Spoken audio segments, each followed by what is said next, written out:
being a bit reckless, with that as far as getting stuff on her skin and as far as like draping entrails around Rick's neck and stuff. I could have sworn it. And I think Rick takes off his glove to give T-Dog the key as well, which granted he kind of has to, as you point out, John, but it was still kind of weird after they spent so much time pointing out that don't get it on your skin.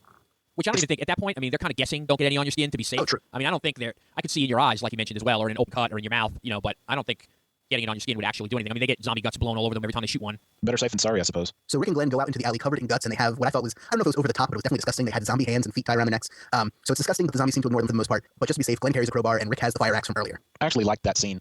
Mainly because they were both carrying weapons and all the other zombies weren't. I thought that was pretty funny. Anybody notice that the zombies' clothes are all the same shade, or same color? Kind of a purple and brown, kind of like I want to say russet potato palette. Lots of dingy gray. I mean, really, is that going to happen with everybody's clothes? Are they all going to kind of change to the same color? I mean, I understand the costuming aspect of things, but it just and also they leach some of the color out of the film too, don't they? At least in the pilot they did. Yeah, it did kind of look that way, especially like what's the movie Saving Private Ryan where they did that? I thought it was funny when Glenn was like, "Huh, this is working. I can't believe it." And the fact that they're talking. Oh, and then the one girl zombie looks at him close enough, and he starts to realize, "I'm not making zombie noises," so he starts going, "Ugh."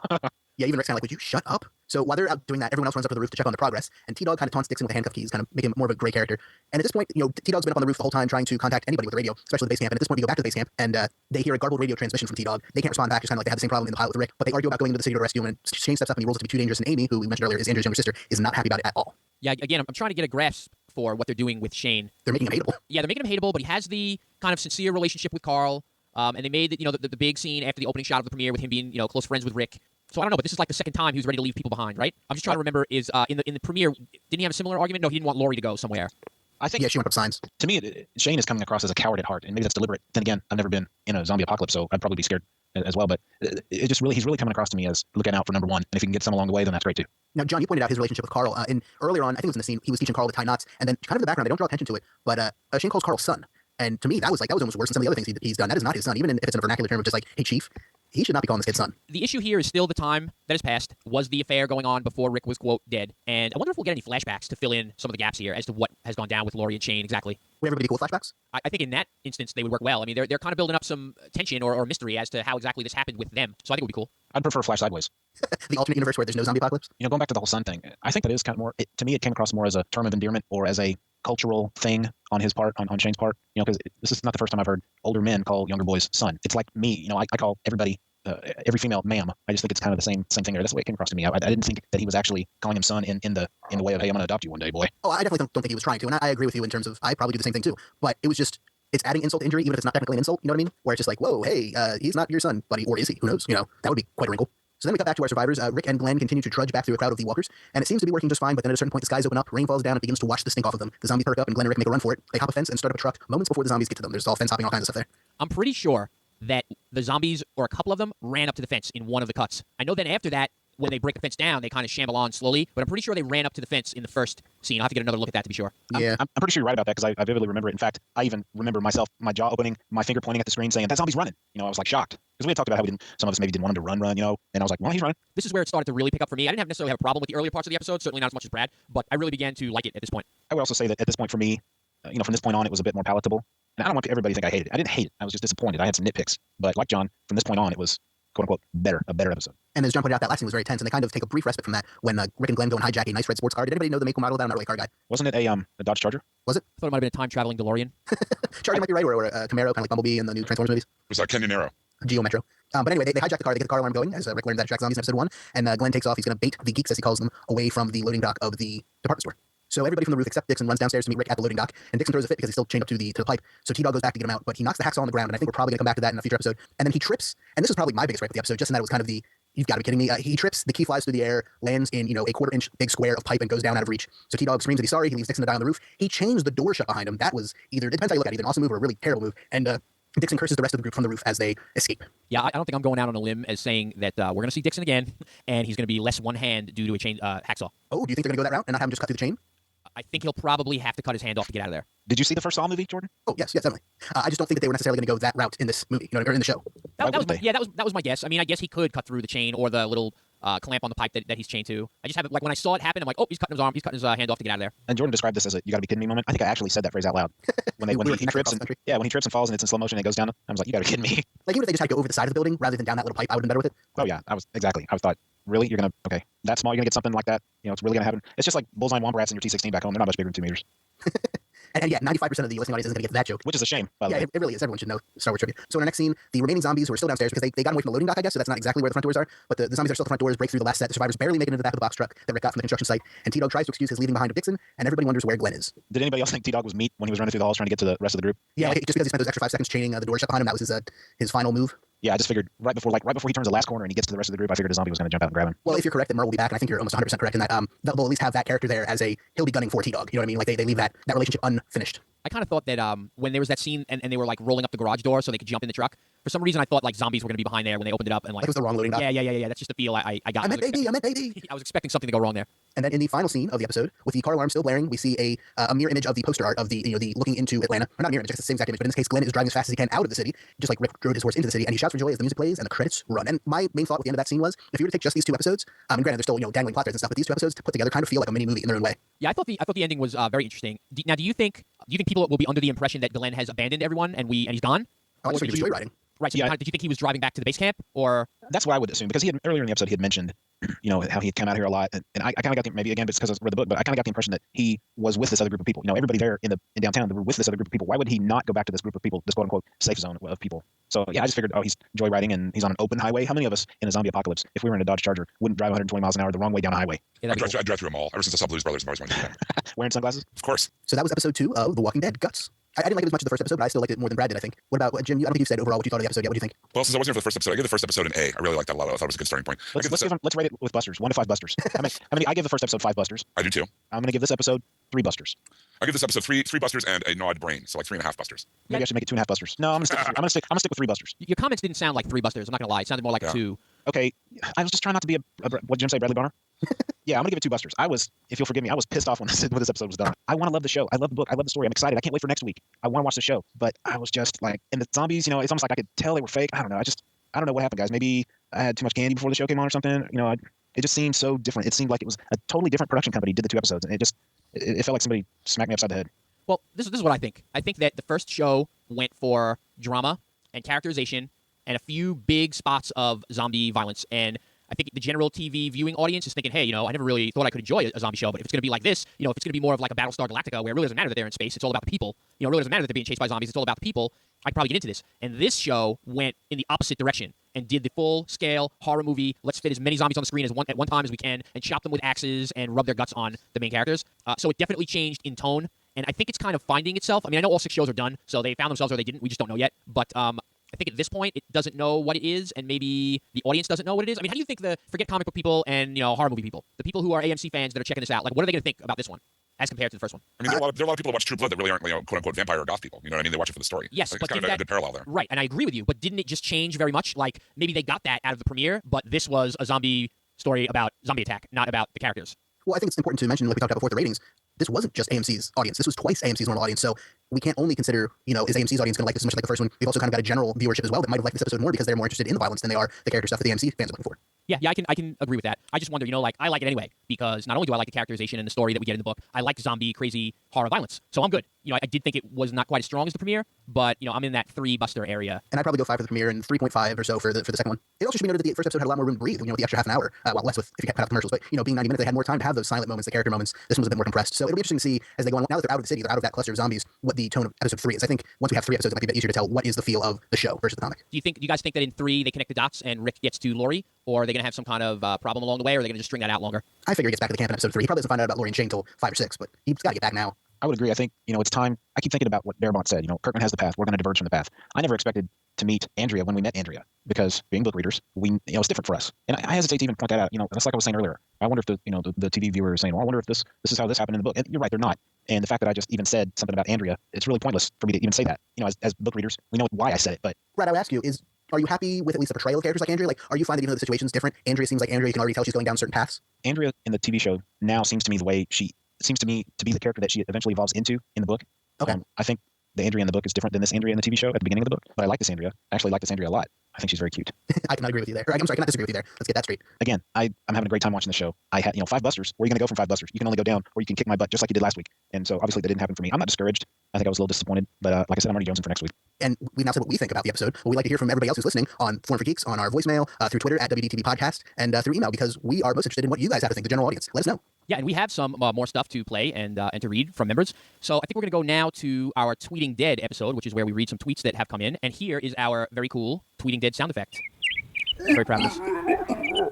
All right, so we have some really cool tweets coming into WDTV Podcast. I'm going to quickly run through some of the very special ones, starting on November 1st, right after we played our premiere episode. Fueled by Brit says, Walking Dead TV Podcast is now following me. My day is made. And I just had to read that one because that made our day. That was pretty cool. And then Brad Milo said, I think it rocks. So thank you for that, Brad. You're welcome. We also have Peter Parker, 1810. No way. He says that my wife fits the bill, meaning that she never read the comic, and she loved it and plans on reading the book, which is exactly what we wanted to hear. You know, that's kind of the idea of this whole project that we're doing. We're trying to expose people to the book and also be podcast rock stars. And we're getting there. Mandy302 says, loved it. Not just a show about zombies. It actually has a plot and a really good one. Can't wait to see how it develops. Yeah, I'm glad people are recognizing that. You know, and I know we've said this before, but The Walking Dead, it has zombies in it, but it's really about the people. And I think it's cool that the viewers are getting that. Illy Pagey says, I absolutely love The Walking Dead. A zombie apocalypse TV series is for real one of my dreams come true. She also said, I haven't read the books, but now I'd really like to go out and buy them, which is really cool. Alisande says, we thought it was fabulous. The only thing I have to say is give me more. Let's see, someone else very new to it. I think I'll keep watching. I really want to know how it all happened, so I'll stay tuned. That's from, I cannot pronounce that, Do Casio. I don't know how to say her Twitter name, but I told her after that if she's watching to find out how it all happened, she might be watching for, a little while. Yeah. Toonbird says, love the show, which is awesome. This was an interesting one. A guy by the name of Orosan said he didn't like the show, and we asked him why, and he said it was unintentionally funny. The lead is a terrible actor. Brad, you had mentioned that you think Mr. Lincoln's doing a fine job with Rick, but there's some other acting issues. Yeah, and you know what's funny is that I responded to that tweet from my own Twitter account, and I said, okay, I said something to the effect of, okay, I'll say it since nobody else is going to say it. What the hell show were you watching? Because like I said, I loved the first episode, and now, after seeing episode 2, I'm wondering if this guy might be onto something. I'm hoping he's not. Did anybody find episode 1 unintentionally funny? No, I mean, that I didn't get. I don't understand that at all.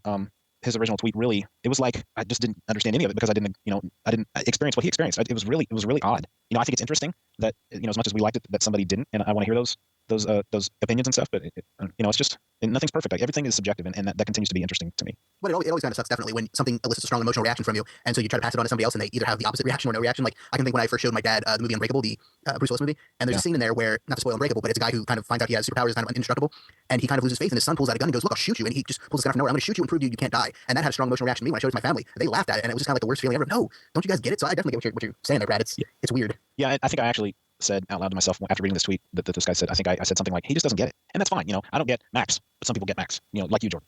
Max? Macintosh, Apple. Oh, I'm thinking MAX. I'm like, Max Headroom. I don't know what's going on. Yeah, no, I mean, I understand. But yeah, it's always weird when two different people can have a vastly different emotional response to the same material. Isn't it funny how, and I'm sorry to derail the whole Tweeting Dead segment, but isn't it funny how people take things so personally? I think different things are personal for different people. You could tell me that the shows I love suck and I don't care, but if we get in like a baseball conversation, like I might stab you. That's just everybody's got their thing, I guess. Okay, so from our buddy Daryl, who is the voice 123 on Twitter, he says, I thought the Morgan scene with his zombie wife was just heartbreaking. Yeah, that was some scene in the premiere. I agree with Daryl. Ducky is Lost, who is our other good friend, Lynn, who leaves a lot of tweets for us. She said she agreed about no celebrity cameos, which we kind of talked about earlier on the show. And she then mentioned, what about the other homages? Did we have a problem with the things that they were talking about on the Ain't It Cool News contest, where they said that there's a lot of Stephen King kind of nods in it, which I didn't even pick up on, but apparently the crows are like from The Stand. In that first opening scene, they show the crows. And there's also, let me see if I can find it. Yeah, it's 217 on a clock in reference to Room 217 in The Shining. Yeah, if that kind of stuff is bothering you, like those minute things, you might want to see a doctor because you're really paying way too much attention. Yeah, I think I love like nods that a lot of people don't get. I love finding them, and I love reading about them afterwards and saying, oh, I didn't catch that. I think that's cool stuff, adding layers, I do too. I agree. I didn't happen to get any of those. I'm not a Stephen King fan or anything like that, but I do love those types of things. Yeah, I think it's really, really cool that people pay respect to other forms of entertainment in that way. Especially when they're that subtle. Yeah, exactly. Sometimes, they're not subtle. Like, my favorite thing, one of those types of deals is in Predator 2 with Danny Glover, and he finds a trophy room and he sees an alien skull. That's not subtle. That's out there, but it's because those guys love the alien movies. That's why they did it. That's why these people in Walking Dead did it, because they love the Stephen King, they love The Stand, and all that stuff. I find that to be very, very cool. Does that mean we're going to have to sit through 2 terrible Walking Dead versus The Stand movies now? Haha. All right, Groven1023, which is another friend of our podcasting family, says Brad Milo needs more brains.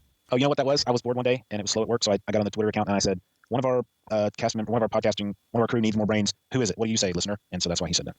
Excellent. Zero Fight said he liked the cliched start to the premiere. It's effective. He said he'd wonder if it would be controversial with the child getting killed early on in the show. He had a lot of other cool things to say too. I can't read them all, but he's a good tweeter. And Alisande, one more time, says, more. There can never be enough of The Walking Dead.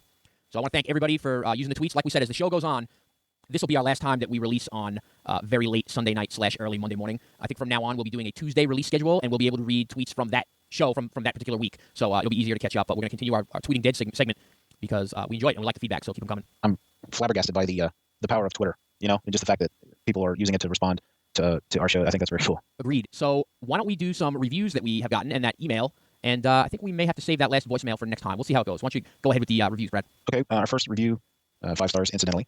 Came in on November the 1st by Saul Medina. It's a super detailed, a great way to get caught up to speed. Saul Medina, the winner of the hardcovers and the zombie magnets. Ah, very cool, very cool. Dr. Groove Chicken says, gurgle gack. I think that's a very cool review. We actually had I'd like to meet a zombie named Dr. Groove Chicken. I think that'd be cool. He's one funky zombie. He gave it 5 stars, or 5 busters. Grapnel44 says, great podcast, 5 stars. Wonderful podcast, great for fans of The Walking Dead. Thank you, Grapnel. Netboy101, fantastic show, 5 stars. Great work by these guys. Soon after seeing the premiere, I was hunting for a Walking Dead podcast and was lucky enough to find this one first. Thank you very much, sir. They have expanded on my enjoyment of the show and even have me hunting for a comic shop to buy the books. Even though they love the books, they don't spoil the show, which is awesome. And it's very difficult to do that, but we are trying very hard to do that, and I'm glad you like it. We have one more by Exploring the Multiverse. That's probably somebody we know, right? Victor and Bill, I believe.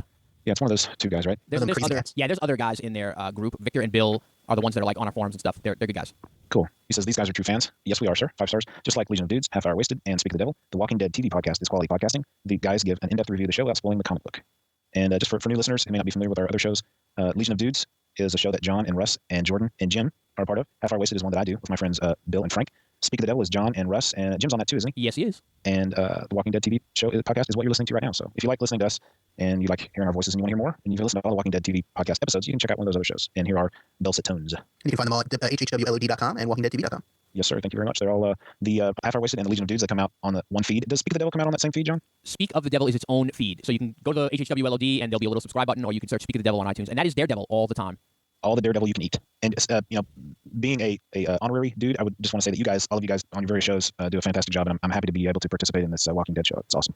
Likewise. It's wonderful to have you. And Brad's too modest to mention Half Hour Wasted, but it's an awesome, he already mentioned it, but not too, he's not playing it up. The show is awesome. It's 3 guys who sit around and talk about the same stuff you and your friends do and have a great time doing it, and you might even get to hear Bill's family in the background cutting it up and have a great time. Thanks, Jordan. No problem. So why don't we do that email and see where we're at after that? Yes, sir. I got that email right here, and it kind of goes back to something we were talking about at the beginning of the episode. I think this is what I was thinking of earlier when I mentioned it. David Parker wrote us an email. He says, this is just nitpicking, but there were a couple of moments in the first episode that didn't strike me as zombie-esque behavior. Picking up teddy bears, opening doors. Obviously, zombies are fictional beings, but at least according to zombie lore, it's generally agreed upon that zombies don't have the intelligence to open doors or would care enough to pick up teddy bears. It seems that a zombie that has the capacity to do that must also have some capacity to think, reason, or have feelings, which are not traits zombies are known for. Since the zombies in The Walking Dead do display these behaviors, is it fair to say that they're really zombies, or perhaps just raging, cannibalistic shells of their former selves? I know it's splitting hairs, but I think it's an important distinction. Thinking zombies versus non-thinking zombies should have a large impact on the emotional side of the show. Thanks for your time, David. He makes some good points, and I think we've already kind of addressed some of them.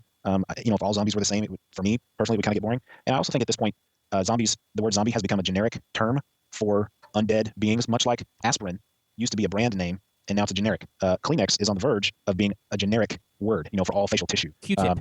Q-tip, yes. Xerox, Velcro, those are all brand names that are on the verge of being generified, and I think zombie is approaching that. Yeah, you're probably right. And not to eat a dead horse, pun intended, but like I said before, this is very much in line with the Romero zombies. They do open doors, they do use basic tools. It's kind of just a residual memory thing, though, not necessarily feelings. Yeah, I'm okay with it. We kind of, like you said, we kind of covered this already, and just a little different take. I like noticing it, but it doesn't bother me. No, it doesn't bother me at all. Thank you, David, for your email. And for anybody else who would like to send us a comment, you can do that at comments. Is that plural, right? Comments at walkingdeadtv.com. Well said. Kinda. All right, you know what? We're going to play our final voicemail here, and so we can kind of put a wraps on the premiere and episode 2, and next show will be fresh for episode 3. Here goes. That's not it. You're having a lot of problems with that tonight, aren't you, John? Yes, I think we'll leave this in for comedy. Okay. Here we go. Hi, my name is Paula, and I'm calling you from Northern California. I actually reside in Oakland. I decided to call in because you were looking for somebody who was pretty much no history with the comic book, and that would be me. I have seen zombie movies over the years, and I like them. I can't say I'm a fanatic. But I actually was working at Haunting House this season, and I was doing special effects makeup. And the head makeup artist is pretty much like a zombie fanatic, and he had mentioned to me to check out some pictures from The Walking Dead, new TV series that were going to be coming out. So that's how I first kind of heard about The Walking Dead. I didn't know anything about the comic book, so I went ahead and went online, was looking for the images, and found them, and they're really cool to kind of help me with my makeup and design for characters. How did I find you guys? Well, I actually don't have cable, like your other listener, and I was looking for a way to watch the series online. So I was typing in The Walking Dead, doing Google searches, and I ended up coming across your podcast. And I actually went and downloaded it. And based off the few reviews that were there, I decided to go ahead and get all of your episodes. I found the show online and was able to actually download it and watch it. And I liked it. So there were a few things that kind of struck me. First, I was looking at his facial hair thinking, well, he couldn't have been out for too long. I mean, he doesn't look too unkempt. But I was like, why isn't he like starving to death? Like, I understand some adrenaline and everything, but at some point I'm like, doesn't he have like no energy or something? So, that was kind of weird to me. I was wondering why he wasn't trying to get food like sooner. It did really have a feel of a movie to me. As of now, I'm totally going to be watching this every week. I don't know, it seems really awesome. I can't wait for the next episode. And I plan on listening to you guys. I finished out the podcast. It was great. I like how you guys went over things and kind of, pulled out. So, yeah, hopefully, I'll get a chance to go rate you guys online. All right, thanks. Bye. All right, thank you, Paula. I thought that was pretty cool that she was a special effects makeup artist and was searching the Walking Dead TV show for makeup ideas, and that's how she found the show. See the power of reviews, people. You guys gave us great reviews, and that's what caused her to pick our show. So thanks. What do you guys think about the comment about Rick not being hungry or washed out? I thought that was, a pretty good comment. I thought in terms of the horse, which we mentioned, like how is the horse healthy and ready to go after all these weeks of everybody being dead? But I didn't think of Rick, that he should be more kind of, hungry and tired and weak. Have you ever been hospitalized, John? Yes. I mean, I'm being serious. I mean, I've had 2 back surgeries. I've had, a couple of kidney stones. I'm just thinking back on the hospital stays I've had. There've been, I honestly don't remember ever waking up from a surgery or whatever, just being starving to death. Then again, that's totally different, than being, an overnight stay. It's different than being in a coma for 2 weeks and stuff like that. So Yeah, I mean, and it's splitting hairs and like details that we don't have. Was he on an IV for a period of time, and then how long has everybody been gone from the hospital? It should be noted he does go for water, like as soon as he falls out of bed, though. Yeah, that's true. I think a show could be dragged down into the mud if you try to provide every last detail that you could possibly think of. There's just got to be a limit. You can only chew so much bubblegum before your mouth gets aching. You know what I mean? Yeah. One other thing that Paula said is, and I had to kind of cut the voicemail a little bit so we could fit it in. She mentioned that when Rick's running to the tank, that there's so many zombies everywhere, but yet when he gets in the tank, he doesn't think to check if the dead guy in the tank is a zombie. I thought that was kind of interesting too. Like if there was all these dead things running around after you, and then all of a sudden you pass a dead person, wouldn't you maybe put a couple of shots in him or kick him or something and make sure he's not one of them? Yeah, that's a good point. I can see her point there. So thanks again, and this is an enormously large show. So I'm going to hand this over to Jordan, and he is going to take it home. Well, we want to thank everybody once again for